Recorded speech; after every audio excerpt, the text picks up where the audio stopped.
जय श्री राम दोस्तों। सनातन मार्गदर्शन चैनल में आपका स्वागत है दोस्तों। बहुत सारे लोगों की दिनचर्या हनुमान चालीसा पढ़ने से शुरू होती है अक्सर, पर क्या आप जानते हैं कि श्री हनुमान चालीसा में 40 चौपाइयां हैं। ये उस क्रम में लिखी गई हैं जो एक आम आदमी की जिंदगी का क्रम होता है। माना जाता है कि तुलसीदास ने चालीसा की रचना बचपन में ही कर दी थी। हनुमान जी को गुरु बनाकर उन्होंने राम को पाने की शुरुआत की थी। आप सिर्फ हनुमान चालीसा पढ़ रहे हैं तो ये आपको भीतरी शक्ति तो दे रही है। अगर आप इसके अर्थ में छिपे जिंदगी के सूत्र समझ लेंगे तो आपको जीवन के हर क्षेत्र में सफलता दिला सकते हैं। हनुमान चालीसा सनातन परंपरा में लिखी गई पहली चालीसा है। बाकी सभी चालीसाएं इसके बाद ही लिखी गई हैं दोस्तों। हनुमान चालीसा की शुरुआत से अंत तक सफलता के कई सूत्र हैं। तो आइए जानते हैं हनुमान चालीसा से आप अपने जीवन में क्या क्या बदलाव ला सकते हैं। तो हम सबसे पहले शुरुआत करते हैं गुरु से। हनुमान चालीसा की शुरुआत गुरु से हुई है। श्री गुरु चरण सरोज रज, निज मनु मुकुर सुधार। इसका अर्थ है अपने गुरु के चरणों की धूल से अपने मन के दर्पण को साफ करता हूँ। गुरु का महत्व चालीसा की पहले दोहे की पहली लाइन में लिखा गया है। जीवन में गुरु नहीं तो आपको कोई आगे नहीं बढ़ा सकता। गुरु ही आपको सही रास्ता दिखा सकता है दोस्तों।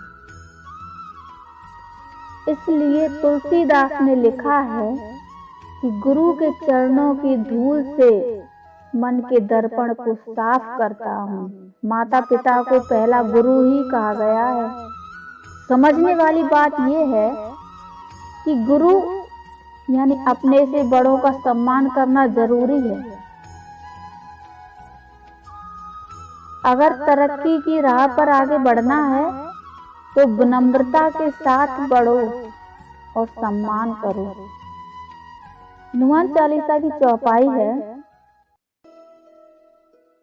कंचन वरन विराज सुबेसा, कानन कुंडल कुंचित केसा। इसका अर्थ आपके शरीर का रंग सोने की तरह चमकीला है। सुवेद यानी अच्छे वस्त्र पहने हैं, कानों में कुंडल हैं और बाल संवरे हुए हैं। आज के दौर में आपकी तरक्की इस बात पर भी निर्भर करती है कि आप रहते और दिखते कैसे हैं। आपका फर्स्ट इम्प्रेशन अच्छा होना चाहिए।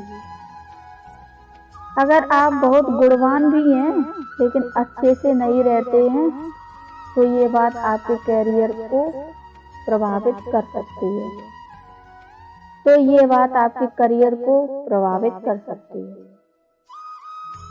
इसलिए हमेशा अपना ड्रेसअप अच्छा रखें। इससे आगे दोस्तों हम लोग हनुमान चालीसा में बोलते हैं, विद्यावान गुणी अति चातुर, राम काज करिवे को आतुर। तो दोस्तों इसका अर्थ है आप विद्यावान हैं और गुणों की खान हैं, चतुर भी हैं, राम के काम करने के लिए सदैव आतुर भी रहते हैं।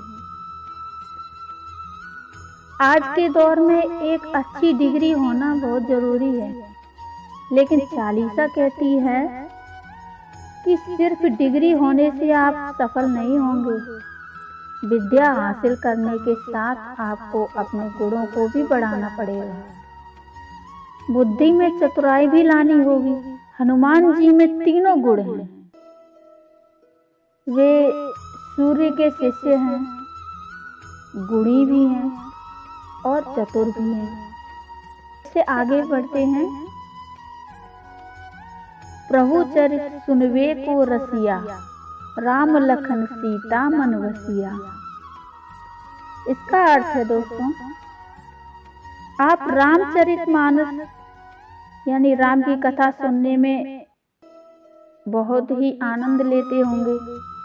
तो राम, लक्ष्मण और सीता मैया तीनों ही आपके मन में वास करते होंगे। जो आपका काम है उसे लेकर सिर्फ बोलने में नहीं, सुनने में भी आपको अच्छा लगना चाहिए, आनंद आना चाहिए। अगर आपके पास सुनने की कला नहीं है तो आप कभी अच्छे लीडर नहीं बन सकते। कहाँ कैसे व्यवहार करना है ये ज्ञान आपको होना जरूरी है। इससे आगे बढ़ते हैं। सूक्ष्म रूप धरि सियहि दिखावा, विकट रूप धरि लंक जरावा। इसका अर्थ है, आपने अशोक वाटिका में सीता जी को अपने छोटे रूप में दर्शन दिए थे और लंका जलाते समय अपना विशाल रूप धारण किया था। कब कहाँ किस परिस्थिति में खुद का व्यवहार कैसा रखना है ये कला हनुमान जी से सीखी जा सकती है। सीता मैया से जब अशोक वाटिका में मिले हनुमान जी तो उनके सामने छोटे बानर के आकार में मिले और जब लंका जलाई तो पर्वत जैसे विशाल रूप धर लिया। अक्सर लोग ये ही नहीं तय कर पाते हैं कि उन्हें कब किसके सामने कैसा दिखना है। तो अच्छे सलाहकार बनिए। इससे आगे बढ़ते हैं दोस्तों। तुम्हारो मंत्र विभीषण माना, लंकेश्वर भय सब जग जाना। तो इसका अर्थ है, विभीषण ने आपकी सलाह मानी, वे लंका के राजा बन गए। ये सारी दुनिया जानती ही है। हनुमान जी सीता मैया की खोज में लंका गए तो वहां विभीषण जी से मिले। विभीषण जी को राम भक्त के रूप में देखकर उन्हें राम से मिलने की सलाह दे दी। हनुमान जी ने, विभीषण ने भी उस सलाह को माना और रावण के मरने के बाद वे राम द्वारा लंका के राजा बनाए गए। किसको कहाँ कैसा सलाह देनी है, किसको कहाँ कैसी सलाह देनी है, क्या सलाह देनी है, इसकी समझ बहुत आवश्यक है। सही समय पर सही इंसान को दी गई सलाह सिर्फ उसका ही फायदा नहीं कराती, आपको भी कहीं ना कहीं फायदा पहुंचाती है दोस्तों। तो दोस्तों इस वीडियो में बस इतना है।